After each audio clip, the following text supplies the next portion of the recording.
కాకుండా Telangana public service commission నుంచి group 1, group 2, group 3 పరీక్షల్ని కూడా పూర్తి చేసి తొందరలోనే ఈరోజు ఈ నియామకాలను చేపట్టబోతున్నాం. అదేవిధంగా పేదలకు విద్యను అందించే ఉద్దేశంతో డిఎస్సిని కూడా పూర్తి చేసి దాదాపుగా 10,000 పైచిలకు టీచర్ ఉద్యోగ నియామకాలు చేపట్టడం ద్వారా పేదలకు విద్యను అందుబాటులోకి తీసుకురావడానికి ప్రభుత్వం వేగంగా ముందుకు వెళుతుంది. అదేవిధంగా ప్రైవేట్ రంగంలో కూడా దాదాపుగా 1,00,000 పైగా మన చదువుకున్న నిరుద్యోగ యువకులకు ఇంజనీరింగ్ గ్రాడ్యుయేట్లకు ఉద్యోగాల అవకాశాలు కల్పించడానికి తెలంగాణ రాష్ట్ర ప్రభుత్వం చర్యలు చేపట్టింది. తద్వారా 1,00,000 పైగా నిరుద్యోగులకు ఉద్యోగాలు రావడాన్ని ఈ సందర్భంగా సంతోషంగా తెలియజేస్తున్నాను. అదేవిధంగా మిత్రులారా, తెలంగాణ మాగాణాలకు చివరి ఆయకట్టు వరకు సాగునీరు ఇచ్చే ప్రణాళికలతో పెండింగ్ ప్రాజెక్టుల లక్ష్యాలను నిర్దేశించుకొని పూర్తి చేయడానికి ప్రయత్నం చేస్తున్నాం. కృష్ణానది, గోదావరి జలాల్లో మన వాటాల సాధనలో రాజీ పడే సమస్యనే లేదు. ఆనాటి నుంచి ఈనాటి వరకు తెలంగాణ ప్రజల పోరాటమే సాగునీరు, తాగునీరు సాధించడం. అలాంటి తెలంగాణ ప్రజల భావోద్వేగమైన పేగుబంధం సాగునీటి ప్రాజెక్టులు. కృష్ణా, గోదావరి నదులలో ప్రతి చుక్క తెలంగాణకు రావాల్సిన వాటాను సాధించి ఎవరి ఒత్తిడికి లొంగేది లేదు, ఎవరి ఆరోపణలకు బెదిరేది లేదు. 4 కోట్ల తెలంగాణ ప్రజల పక్షాన నిటారుగా నిలబడి కృష్ణానది, గోదావరి నదుల్లో తెలంగాణ హక్కులను సాధించుకుంటాం. మన ప్రాంతానికి సాగునీరు, తాగునీరు అందించినాకనే మిగతా ఎవరికైనా నీరు. ఈరోజు తెలంగాణ ప్రజల హక్కులను సాధించడంలో వెనుదిరిగి చూసేది లేదు, ఎవరికి భయపడేది లేదు. ప్రభుత్వం ఈ విషయంలో వ్యూహాత్మకంగా వ్యవహరించడమే కాదు, ఎత్తుగడలతో నిర్ణయం తీసుకుంటుంది. ఎవరు ఎత్తులేసినా ఆ ఎత్తులను చిత్తు చేసి ఎవరు విష ప్రచారం చేసినా వాళ్ళను తిప్పుకొట్టే బాధ్యత 4 కోట్ల తెలంగాణ ప్రజలు తీసుకోవాలి. మీరు అందరూ ఈనాడు పండిత్ జవహర్లాల్ నెహ్రూ గారు నిర్మించిన నాగార్జున సాగర్, శ్రీశైలం, శ్రీరామ్ సాగర్ లాంటి ప్రాజెక్టులు ఆనాడు మొట్టమొదటి ప్రధానమంత్రి ఎడ్యుకేషన్ అండ్ ఇరిగేషన్ అనే విధానాన్ని తీసుకొని ఆ రోజుల్లోనే మొదటి ప్రధానమంత్రి మన ప్రాంతంలో సాగునీటి ప్రాజెక్టులను నిర్మించడం జరిగింది. ఈ రోజు ప్రపంచ దేశాలకు ఆదర్శంగా నిలబడ్డ ప్రాజెక్టులు ఏవైతే ఉన్నాయో నాగార్జున సాగర్, శ్రీశైలం, శ్రీరామ్ సాగర్ లాంటి ప్రాజెక్టులు కాంగ్రెస్ పాలనలో నిర్మించినాం. కానీ గత పాలకులు నిర్మించిన ప్రాజెక్టు 1,00,000 కోట్ల రూపాయలు ఖర్చు పెట్టిన ప్రాజెక్టు కట్టడం, కూలడం, 1,00,000 కోట్ల రూపాయలు గోదావరిలో కలవడం మన కళ్ళ ముందే జరిగిపోయింది. కాబట్టి ఈరోజు దృష్టి మరల్చడానికి కొంతమంది కొన్ని సెంటిమెంట్లను రగల్చి తద్వారా రాజకీయ ప్రయోజనం పొందాలని ఏదైతే చేస్తున్నారో ఈ కుట్రను తిప్పికొట్టవలసిన బాధ్యత తెలంగాణ రైతాంగం మీద ఉన్నది. ఆనాడు ఈ ప్రాజెక్టులు నిర్మించిన కాంగ్రెస్ ప్రభుత్వానికి పూర్తి బాధ్యత ఉన్నది, అవగాహన ఉన్నది. పరిపాలనలో అనుమతులు తెచ్చుకోవడానికి అవసరమైన ప్రణాళిక ఉన్నది. ఈ ప్రణాళికలను అన్నిటిని కూడా అమలు చేసే చిత్తశుద్ధి, ధైర్యము ఈ ప్రభుత్వానికి ఉన్నదని నేను తెలియజేయడానికి సంతోషిస్తున్నాను. ఎవరు ఎన్ని కుట్రలు చేసినా కుట్రలను ఛేదించుకొని గోదావరి నదీ జలాలలో రావాల్సిన వాటాను సాధిస్తాం. కృష్ణా నదీ జలాలలో పూర్తి చేయవలసిన ఎస్ఎల్బిసి, పాలమూరు, రంగారెడ్డి ఎత్తిపోతల పథకం లాంటి, డిండి లాంటి పథకాలను పూర్తి చేసి దేశానికే ఆదర్శంగా నిలబడే విధంగా తెలంగాణ రాష్ట్రంలో పరిపాలనను అందించి ఈ దేశానికే తెలంగాణ ఒక రోల్ మోడల్గా ఈ దేశంలో నెంబర్ 1 రాష్ట్రంగా తెలంగాణ రాష్ట్రాన్ని తీర్చిదిద్దే బాధ్యత ప్రజా ప్రభుత్వం తీసుకుంటుందని మీ అందరికీ తెలియజేస్తున్నాను మిత్రులారా.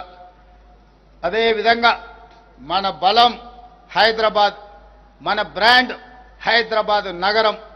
400 పైచిలుకు సంవత్సరాల అనుభవం, కులీ కుతుబ్షాయి, నిజాం నవాబుల నుంచి గత పాలకుల వరకు హైదరాబాద్ నగరం ప్రపంచానికి ఆదర్శంగా నిలబడ్డది. గోల్కొండ కోట కావచ్చు, చార్మినార్ కట్టడాలు కావచ్చు, ప్రపంచానికి ఆదర్శంగా నిలబడ్డ కట్టడాలను నిర్మించి ప్రపంచంతోనే పోటీ పడే నగరంగా కులీ కుతుబ్షాయిలు, నిజాం సర్కార్లు ఈ రోజు మనకు ఆదర్శంగా నిలబడ్డారు. వారి స్ఫూర్తిని తీసుకొని ప్రపంచ వేదికైన హైదరాబాదు నగరంలో హైదరాబాదు బ్రాండ్ ఇమేజ్ను పెంచడానికి ఈ బలాన్ని మరింత బ్రాండింగ్ చేయాలన్న ఆలోచనతోని మేము గుర్తించి ముందుకు వెళ్ళాం. అందుకే పలు అంతర్జాతీయ ఈవెంట్లను హైదరాబాదులో నిర్వహించేలా నిర్ణయాలు తీసుకున్నాం. మీకు తెలుసు, ఇటీవల ప్రపంచ సుందరీమణుల పోటీలు 72వ సుందరీమణుల ప్రపంచ పోటీలు మన నగరంలో నిర్వహించుకున్నాం.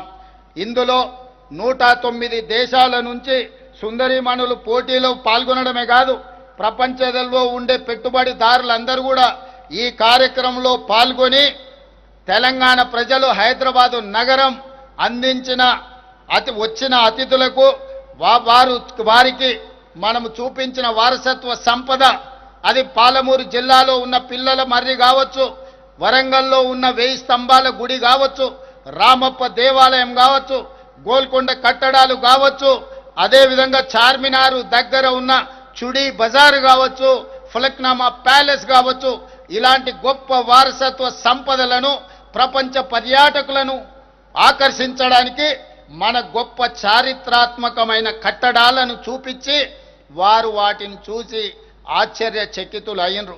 తెలంగాణ హైదరాబాదు నగరంలో ఇంత గొప్ప వారసత్వ కట్టడం ఉన్నదా మాకు తెలీదు, మేము మళ్ళీ వెళ్ళి మా దేశంలో మీ బ్రాండ్ అంబాసిడర్లుగా మారి హైదరాబాదు నగరానికి అంతర్జాతీయ గుర్తింపు తెస్తాము అని చెప్పి ప్రపంచ సుందరీమణులు మనకు మాట ఇవ్వడమే కాదు, తెలంగాణ తల్లికి శిరస్సు వంచి నమస్కరించి జయ జయ హే తెలంగాణ గీతాన్ని ప్రపంచానికి వాళ్ళందరూ వినిపించారు.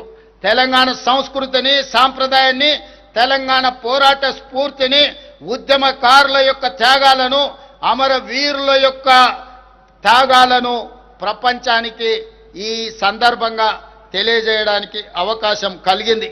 ఇదే కాదు, మనకు ఆర్టిఫిషియల్ ఇంటెలిజెన్స్ సదస్సులను నిర్వహించాం. ప్రపంచవ్యాప్తంగా పేరుగాంచిన సుమారు 2000 మంది ప్రతినిధులు ఈ సదస్సుకు హాజరయ్యారు. ఈ సందర్భంగా ఏఐ రోడ్ మ్యాప్ను విడుదల చేశాం. భారత్ ఫ్యూచర్ సిటీలో ఏఐ సిటీని నిర్మించడానికి ప్రత్యేకంగా మనం స్థలము కొన్ని 200 ఎకరాల భూమిని కేటాయించడం జరిగింది. అదేవిధంగా మరొక ప్రతిష్టాత్మక సదస్సు గ్లోబల్ రైస్ సమ్మిట్ను కూడా మనం హైదరాబాదులో నిర్వహించుకున్నాం.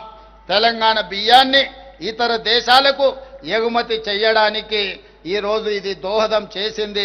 ఇది మీకు తెలియజేయడానికి నేను సంతోషపడుతున్నాను. మన ప్రభుత్వం నిర్వహించిన బయో ఏషియా సదస్సుకు 50 దేశాల నుంచి 3000 మంది ప్రతినిధులు హాజరు కావడం జరిగింది. ఈరోజు ప్రపంచ దేశంలో ఉత్పత్తి చేస్తున్న బల్క్ డ్రగ్స్ భారతదేశంలో 40% మన హైదరాబాదు నగరం నుంచే ఉత్పత్తి చేస్తున్నాం.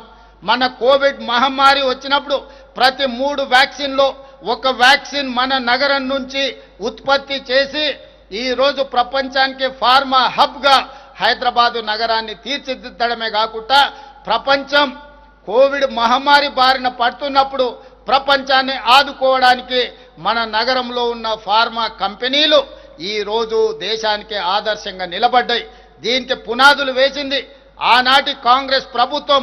1965లోనే ఐడిపిఎల్ సంస్థని ఇక్కడ ప్రారంభించడంతో రీసెర్చ్లు చేయడమే కాదు, సైంటిస్టులను 100లాది మందిని అక్కడి నుంచి మనము గొప్ప సైంటిస్టులను తీర్చిదిద్దడంతో ఈరోజు తెలంగాణ రాష్ట్రం ఒక ఫార్మా హబ్గా ప్రపంచం గుర్తించడం జరిగింది. అలాంటి గొప్ప గ్లోబల్ సమ్మిట్ను కూడా మనమే